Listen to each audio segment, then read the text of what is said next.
Katanya Bang Joko Anwar bakal rehat untuk bikin film-film horor. Lah ini pengepungan di Bukit Duri, bukan film horor, nggak ada perhantuan. Tapi rasa mencekam yang kayak di film-film horor tuh berasa banget, dan gue rasa film ini lebih horor dibandingkan film-film horor perhantuan di Indonesia gitu. Terkhususnya dengan Pengabdi Setan, gue lebih ngerasa horornya di film ini sih, pengepungan di Bukit Duri. Well done Bang Joko Anwar.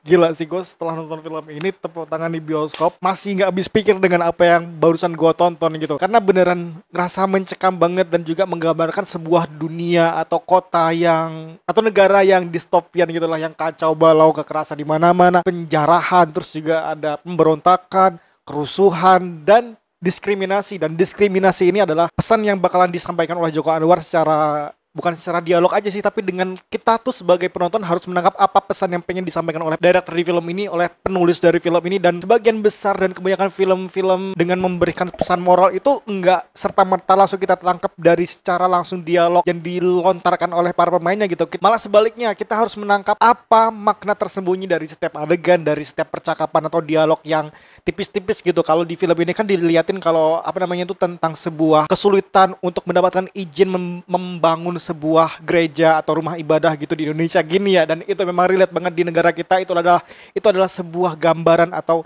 keadaan di Indonesia baru-baru ini saat ini terutama. Dan ya, karena ini adalah sebuah negara yang kacau, digambarkan tahun 2027 ya, 2 tahun lagi apakah Indonesia bakal mencapai kekacauan seperti di film Pengepungan di Bukit Duri? Semoga enggak ya, dan semoga saja enggak seperti itu, enggak kacau separah di sini gitu.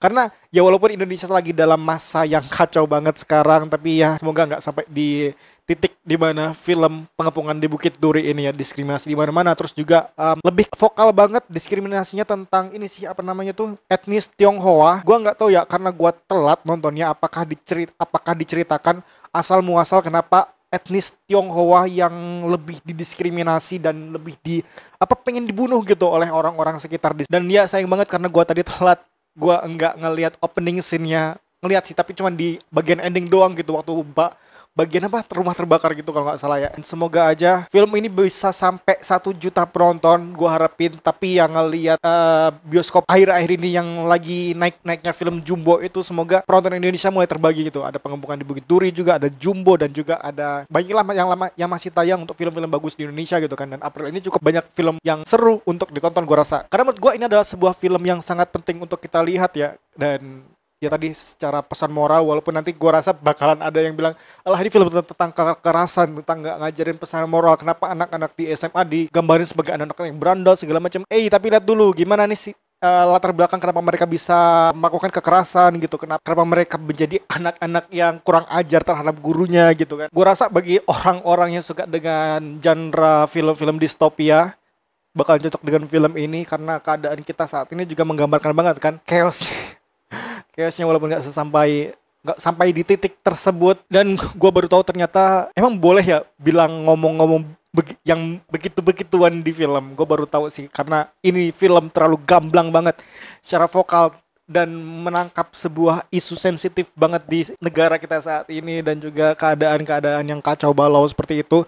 Jadi gue rasa ini sangat relevan untuk kita tonton saat ini, menggambarkan Indonesia sih. Dan bukan Joko Anwar namanya kalau enggak memberikan sebuah efek psikologikal ke penontonnya, kayak di film Pengabdi Setan gitu kan. Kita melihat sebuah adegan yang bertolak belakang dengan apa yang kita lihat gitu, diselingi dengan sebuah musik yang menggembirakan, padahal adegan di situ lagi adegan yang mencekam, lagi adegan yang serem banget, entah itu berdarah atau ada adegan hantu gitu kan. Itu ciri khas dari Joko Anwar banget. Film ini juga demikian, memberikan sebuah efek yang menurut gua traumatik banget. Dan juga Joko Anwar juga sudah memberikan trigger warning bagi kalian yang nggak sanggup buat nonton film-film yang berdarah, mencekam, terlalu vokal banget dengan kekerasan gitu. Gua rasa lebih baik hindari daripada kalian mencela-cela film ini dan merasa nggak kuat sepanjang menonton film ini.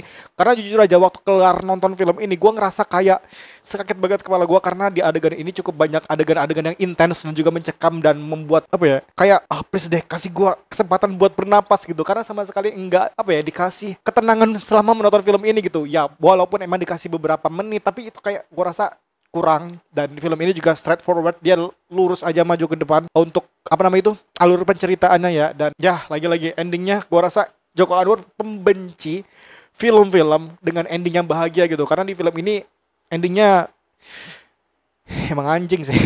Ya walaupun gua ada sempat mikir wah ini bakalan begini pasti twistnya dan beneran terjadi, tapi tetap aja ini nggak habis pikir betapa liarnya pemikiran dari Joko Anwar. Dan ini adalah sebuah film yang kayak memberikan sebuah gambaran tentang Joko Anwar, tentang gimana POV dari dia sebuah negara yang chaos gitu. Dan juga mungkin ini adalah salah satu unek-unek Joko Anwar yang dituangkan ke dalam filmnya gitu kan, memberikan sebuah isu kritik sosial gitu kayak di film Gundala. Dan oh ya, tone warna di film ini mirip banget sama tone warna yang ada di film Gundala, dan gua rasa film ini lebih horor daripada film Pengabdi Setan dan film-film horor yang lainnya. Karena apa? Yang mencekamnya gua rasa lebih intens sih, deg-degan banget. Gua ngerasa kayak gak nyaman, wah ada apa lagi nih, ini adegannya kurang ajar seperti apa lagi yang bakal kita lihat gitu kan. Dan wow, barbecue itu gila sih, gua sama sekali nggak habis pikir bakal beneran di barbecue. Wow, pas adegan gitu gila sih. Semua penonton di tempat gua nonton gitu kan, di teater atau bioskop tempat gua menyaksikan film ini, pas adegan itu hening banget, nggak ada suara apapun. Mungkin semuanya tercengang gitu kan. Untuk film berdurasi 2 jam ini sama sekali nggak ngerasain bosan, karena ya itu tadi, intens banget, mencekam. Kita nggak dikasih waktu bernapas untuk memikirkan hal-hal yang lain-lain semacamnya itu. Dan menurut gua dari awal menit menonton sampai ke endingnya gila sih. Ini film padat banget, scene-scene-nya tuh wah kacau. Tapi untuk bagian pertengahannya memang ada agak sedikit melempem ya, ada adegan yang kayaknya kenapa nggak dari awal aja ngelakuin hal tersebut gitu. Kita udah nungguin lama-lama, kita udah kayak bakal apa lagi, tapi ternyata ada sebuah ide yang ternyata bisa membuat begitu.